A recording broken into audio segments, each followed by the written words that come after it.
नाजरीन अस्सलाम वालेकुम। आज का हमारा मौजू है इमाम मेहदी कब आएंगे और क्यों आएंगे। ये एक ऐसा सवाल है जो हर मुसलमान के जहन में आता है।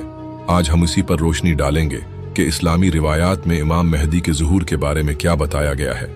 इमाम मेहदी का मौजू बहुत अहम है और तमाम मुकातिब फिक्र इस बात पर मुत्तफक हैं कि क़यामत से पहले इमाम मेहदी तशरीफ ज़रूर लाएंगे। इमाम मेहदी कब आएंगे, ये एक अहम सवाल है, मगर इसका सही जवाब सिर्फ अल्लाह के पास है। नबी करीम की मुतअद्दिद अहादीस में इमाम मेहदी के ज़ुहूर की निशानियां बयान की गई हैं, मगर उनका मुकर्रर वक्त नहीं बताया गया। जब दुनिया जुल्म फसाद से भर जाएगी, जंगें आम हो जाएंगी, नाइंसाफ़ी उरूज पर होगी और मुसलमान कमज़ोर हो जाएंगे, तब इमाम मेहदी का ज़ुहूर होगा।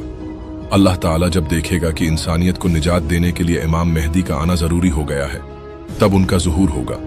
बाज़ रवायात में दजाल के ज़ुहूर और हज़रत ईसा के नुज़ूल का भी जिक्र है, जो इसी दौर में होगा।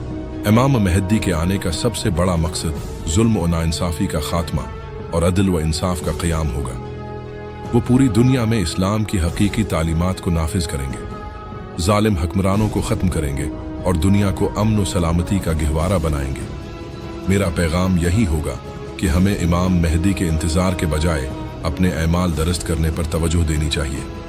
हमें जुल्म के खिलाफ आवाज़ बुलंद करनी चाहिए, हक व इंसाफ के साथ खड़ा होना चाहिए और अपने ईमान को मजबूत करना चाहिए, ताकि जब इमाम मेहदी आए तो हम उनके सच्चे पैरोकार बन सकें।